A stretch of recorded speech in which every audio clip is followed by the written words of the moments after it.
folks, Honky Tonk, Billy Butler, 1956. Absolutely classic blues instrumental, a real archetypal piece of guitar work.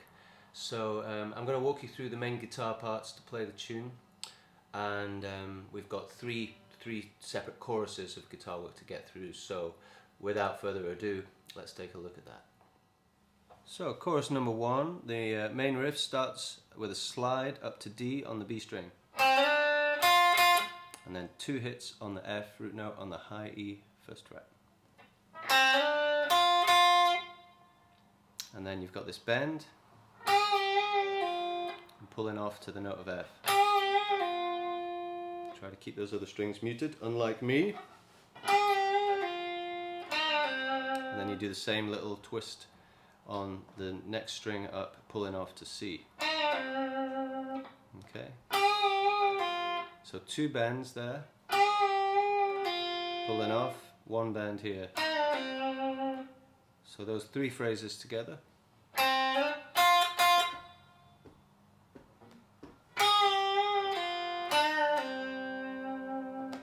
Okay.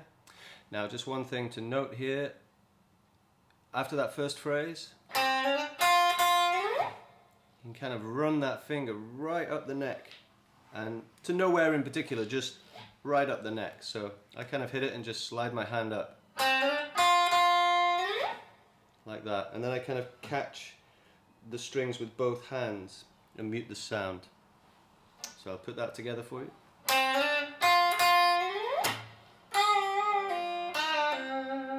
Okay, and then the next phrase after that,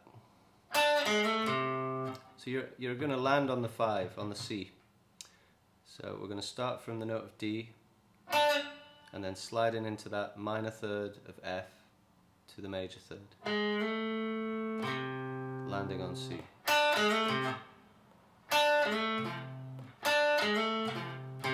Sorry. There we go.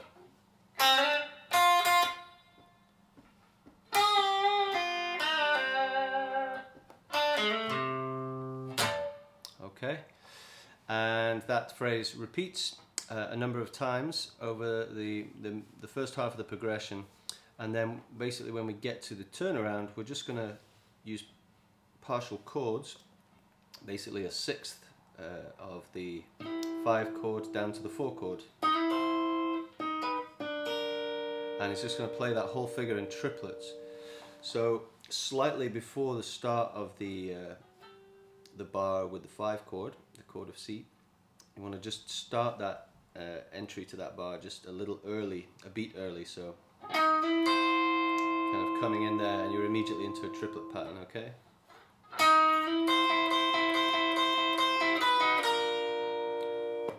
Moving chromatically between the chords as well.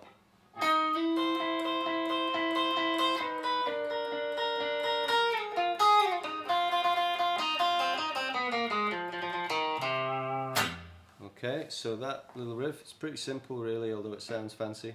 Once you get down to the 4 chord,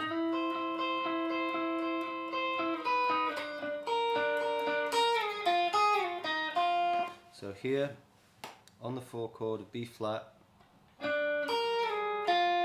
sliding with the index finger, so index to ring finger, index to pinky.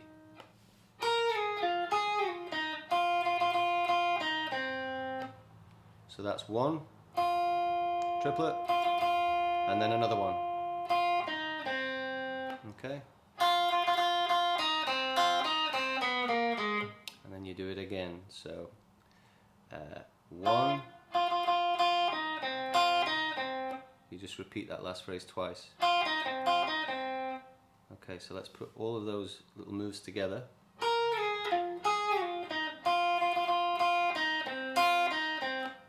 Okay, and following on from that, just walking down the flat 5 to the 4, to the minor third, back to the root.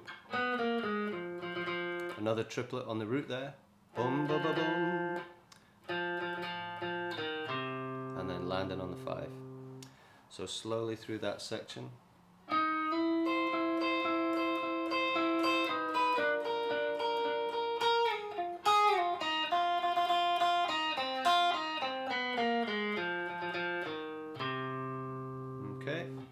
on to the second chorus of guitar work, and here we're going to take the root of F and he's going to substitute a D minor, which is the relative minor of F.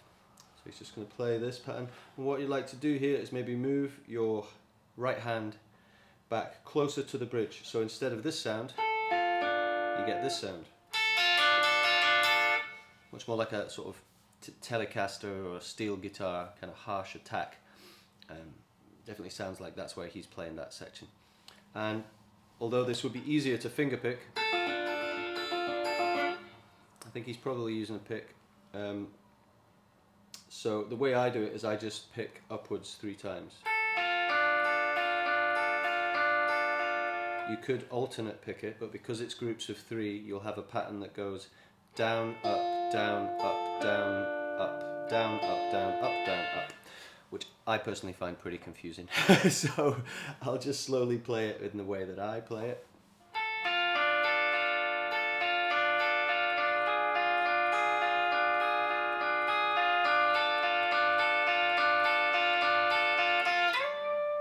Okay, and then we come to one of the coolest phrases in the whole tune.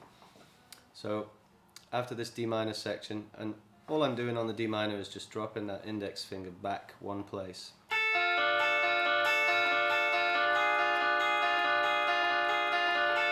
Two, 3, 4.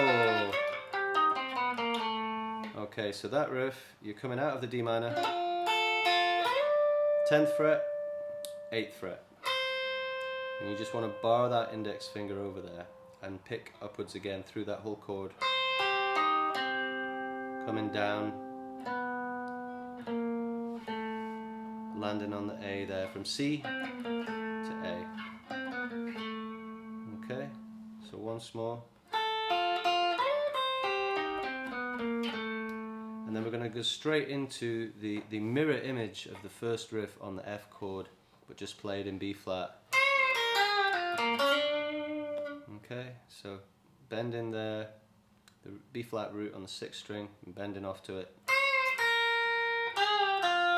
And then root note, roll in the 3rd. What is it? Just landing on the 3rd, and then you want to cut it off. And then repeat it. And then straight back to F. Okay, and then immediately after that phrase you want to go right into this little move. So don't leave that too long because you run out of time there pretty quick. So after you've played this F riff, yeah.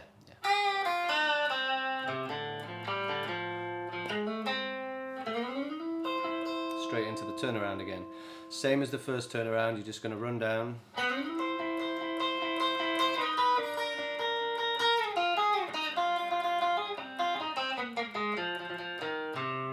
Play it a little better than I did there, perhaps. Okay, now into really cool section. Chorus number 3. We're just going to take this little voicing up here. It's like the top of an F chord triad. You know, look at these 2 notes here. Your C and your A. There's your F root. And you're just going to tremolo pick that. And sliding up here to the notes of F and D at the 13th and the 15th fret. And then you're going to make it minor, so from here, major 3rd to the minor 3rd.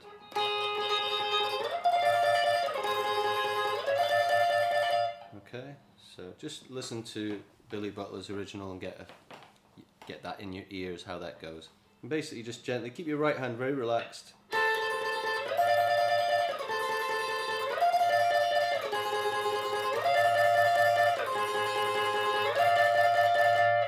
And then when you finish, okay, so all I'm doing there is 1, 2, 3, 4, and that's like parts of a D minor chord. So you're going to do this part first, and then this top part. you can practice that first perhaps. Be sure to use fingers 1 and 2 here so that you can slide straight into that position afterwards. So from here to here.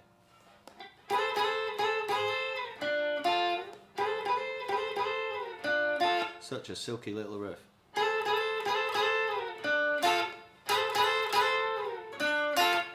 And then again, this time we ditch the major part of the run and we're just going to go straight minor right through that whole section again.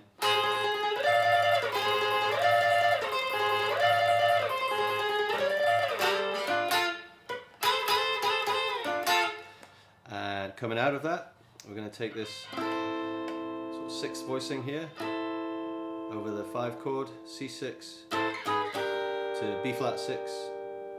And the way he's going to do that, he's going to run into the chord from just a semitone below. So 3 times. So to practice that slowly, you just want to go with downward strums here initially.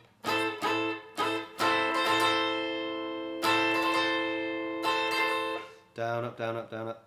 Just keep your wrist nice and loose and just give it a shuggle, you know. And immediately dropping down to the B flat. Then you're going to do the same move there. Running down and down again.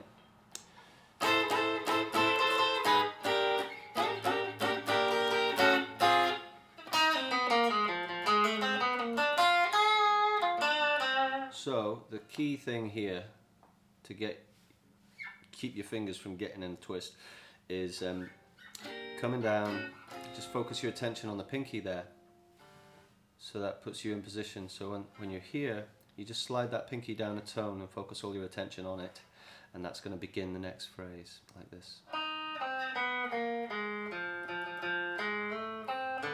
It's alright.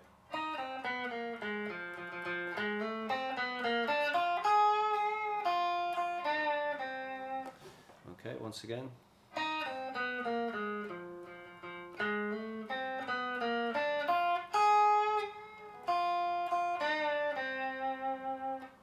And once again.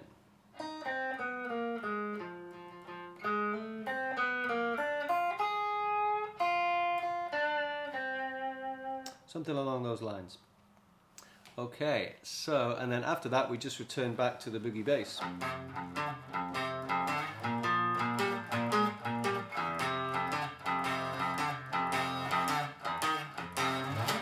Taking it home.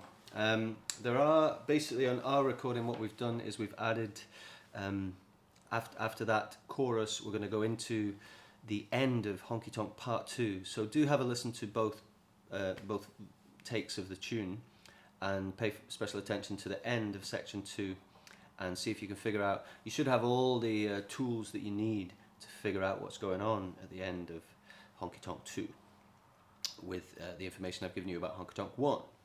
So enjoy having a play with that. It's a real classic and a rite of passage, a veritable rite of passage for any aspiring blues guitarist. So have fun with it. I'll see you guys this week. Thanks.